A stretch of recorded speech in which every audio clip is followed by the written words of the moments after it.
नमस्कार। हम सभी पर महाराज जी का आशीर्वाद और बजरंगबली जी की कृपा सदैव बनी रहे।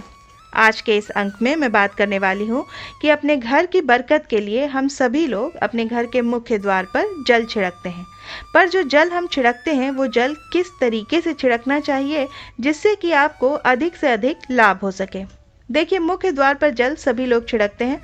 कुछ लोग जो हैं विशेष तरीके से छिड़कते हैं और जिस विशेष तरीके से आपको लाभ मिलता है। कुछ लोग जल छिड़कने का सही तरीका ही नहीं जानते और वास्तु शास्त्र के अनुसार क्या सही तरीका है ये जानकर जब आप कोई काम करेंगे तो निश्चित रूप से आपको इसका पूर्ण फल मिलने वाला है। तो घर के मुख्य द्वार पर जो जल छिड़कने का सही तरीका है, सही समय होता है और किस तरीके से आप उस जल को छिड़कने से अपने जो दोष होते हैं, परेशानियां होती हैं, बिना किसी पूजा पाठ के आप दूर कर सकते हैं। क्योंकि देखिए, हर किसी के पास या तो समय नहीं है या तो थोड़ी कुछ ऐसी दिक्कत है जिससे कि वो मंत्र साधना उनके लिए पॉसिबल नहीं हो पाता है, या इस तरीके की समस्याएं हैं जिनसे कि निवृत्त होने के लिए, मुक्ति पाने के लिए कुछ विशेष उपाय वो नहीं कर सकते हैं। तो जो जल आप छिड़कते हैं, आज मैं उसी में कुछ विशेष चीज़ें बताऊंगी जिससे कि आप अपनी परेशानी जान लीजिए और उस परेशानी के अनुसार ही आप इस प्रयोग को करिए। निश्चित रूप से आपको इसका फल देखने को ज़रूर मिलेगा। तो अब बात कर लेते हैं कि जो लोग काफ़ी समय से इस जल को छिड़क रहे हैं, क्या वो इस जल में और ये चीज़ें मिला देंगे तो उनको उसका पूर्ण फल मिलेगा या नहीं। तो देखिए, मैं आपको बता देती हूँ कि आपको इसका बहुत ही अद्भुत फल मिलेगा, बहुत ही चमत्कारी फल प्राप्त होगा।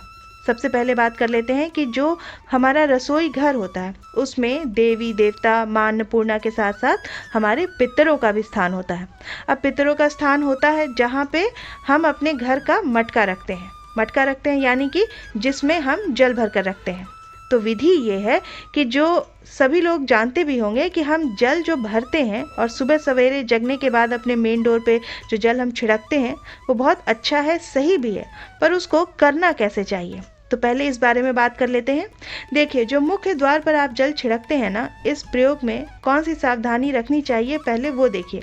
इसमें कोई भी आपको स्नान वगैरह करने की ज़रूरत नहीं है। आप पीरियड्स में, सूतक में, पातक में, किसी भी कंडीशन में आप अपने घर के मुख्य द्वार पर जल छिड़क सकते हैं। अब इस जल को किसे छिड़कना चाहिए तो घर के मुख्य द्वार पर जो घर की प्रमुख महिला होती है, प्रधान महिला यानी घर की बड़ी महिला, उन्हीं को यह जल छिड़कना चाहिए। उसमें किसी भी तरह से सूतक, पातक, पीरियड्स, ब्रश करना, मुंह धोना, मंजन करना, ऐसा कुछ भी शामिल नहीं है। आप उठिए, आपका मन हो तो आप मुंह धो लीजिए, कुल्ला वगैरह कर लीजिए, हाथ पैर धो लीजिए और आप अपने घर के मटके में से 1 लोटा जल ले लीजिए।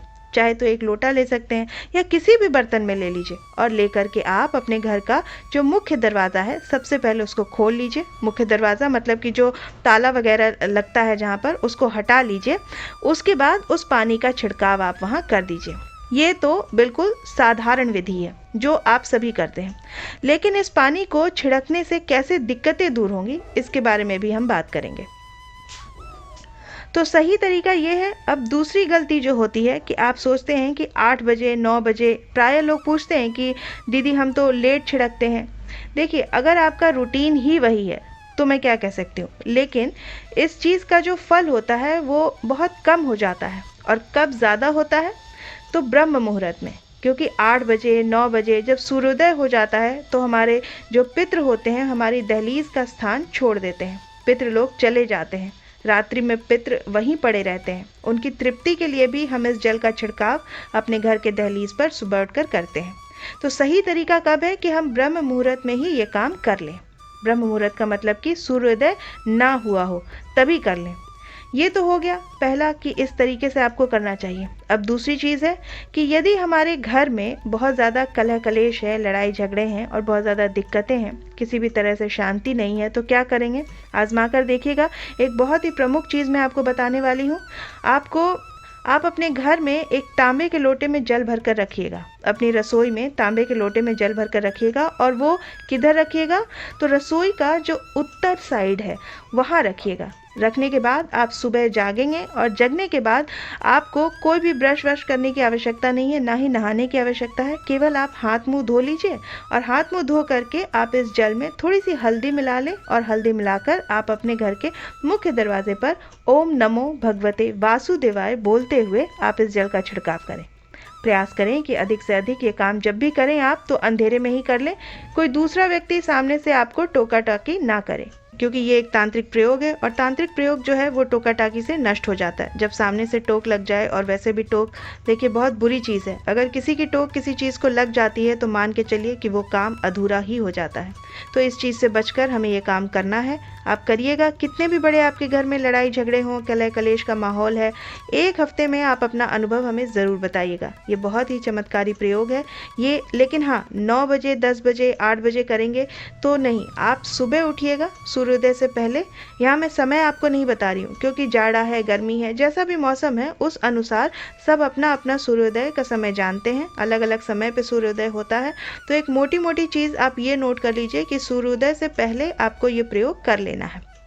अब अगर आप पीरियड्स में कोई है तो किसी भी तरह से ये लगेगा कि नहीं हम ये नहीं कर सकते हैं, तो कोई भी यहाँ पर भ्रम वाली स्थिति नहीं है, बिल्कुल आप ये प्रयोग कर सकते हैं। सूतक में, पादक में, पीरियड्स, किसी भी स्थिति में आपको रुकने की आवश्यकता नहीं है, ये कार्य आपको कर लेना है। अब देखिए फ़ायदे की बात, तो जैसे मैंने पहले आपको बताया कि इसमें क्या होता है, इस प्रयोग से आपके घर में कलह कलेश नहीं होता है, आपके घर में झगड़े नहीं होते हैं, अगर आप इस तरीके से ये प्रयोग करते हैं तो। दूसरी चीज़ कि यदि आपके घर में धन की कोई भी आवक नहीं है, नौकरी नहीं मिल रही है, या फिर जहाँ भी आप हाथ डाल रहे हैं और कुछ भी वहाँ से नहीं हो रहा है, तो आप क्या करें?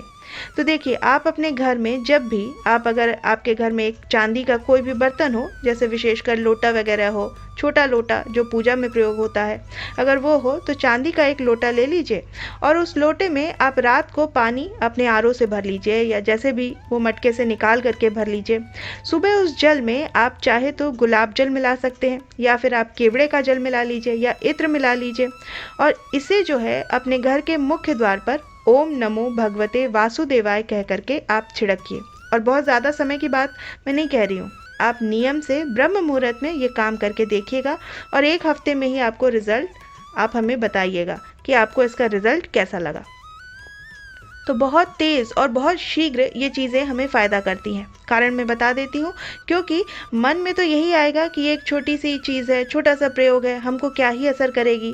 लेकिन देखिए मुख्य द्वार पर जो हम जल छिड़कते हैं ना, उसका एक फ़ायदा तो ये होता है कि हमारे घर में अगर पितृदोष के कारण प्रगति रुकी हुई है तो खुद ब खुद पितरों का साथ हमको प्राप्त होने लगता है वहाँ वो शीतल जल छिड़कने से। इसलिए ब्रह्म मुहूर्त का समय बता दिया जाता है, ताकि पितरों के ऊपर जब आप जल का छिड़काव करें तो उससे उन्हें शीतलता मिले, पितृलोक की तरफ जब वो बढ़ें तो वो आपको आशीर्वाद देते हुए आगे बढ़ें। तो पहला तो ये बहुत ही प्रमुख काम हो जाता है। दूसरी चीज़ कि जब आप इसमें इत्र, गुलाब जल, केवड़े का जल कुछ भी मिलाकर छिड़कते हैं तो उससे लक्ष्मी आकर्षित होती हैं। तो इस तरीके से आप अपने घर में गरीबी और कर्ज को भी दूर कर सकते हैं। तो ये जो काम है आपको अवश्य कर लेना है। अब अगली चीज़ जो है कि मान लीजिए आपके बहुत ज़्यादा दुश्मन हो गए हैं, शत्रु हो गए हैं, प्राय जो है अगल बगल अड़ोस पड़ोस वाले किसी भी बात को लेकर बड़े नकारात्मक बोलते हैं, बहुत ज़्यादा आपसे दुश्मनी हो गई है, तो आप क्या करें, आप फिटकरी का पाउडर रखिए और आप एक ग्लास में कोई भी पानी ले लीजिए, मतलब मटके से या आरओ से कोई भी, और सुबह जब आप जल छिड़कें तो उसमें फिटकरी का थोड़ा सा पाउडर आप मिला करके इस जल को छिड़काव करें आप, और 21 बार ओम नमो भगवते वासुदेवाय बोलते हुए छिड़काव करें। आप करके देखिएगा, मैं लिख के बताती हूँ आपको कि आप एक ही हफ्ते में, जो उपाय मैं आपको बता रही हूँ, 1 हफ्ते में इन सब से आपको बहुत ही अच्छा और सकारात्मक फल प्राप्त होगा।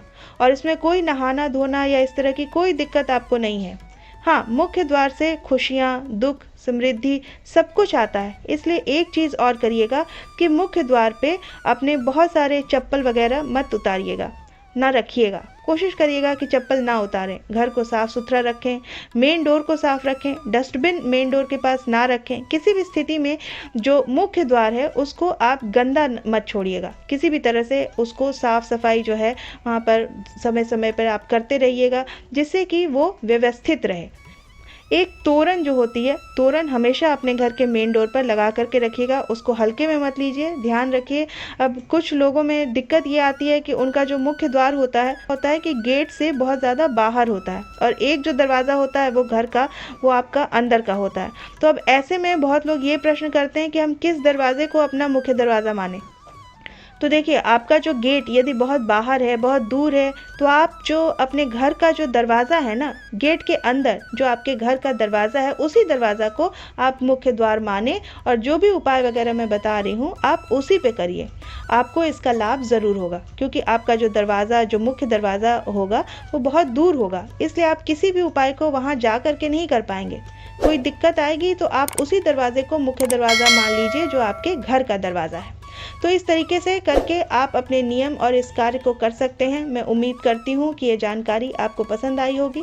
आप अपनी प्रतिक्रिया हमें कमेंट सेक्शन में लिखकर ज़रूर बताइएगा। हम इस अंक को यहीं विराम देते हैं। मिलते हैं आपसे अगले अंक में। तब तक के लिए जय श्री राम, जय बाबा की।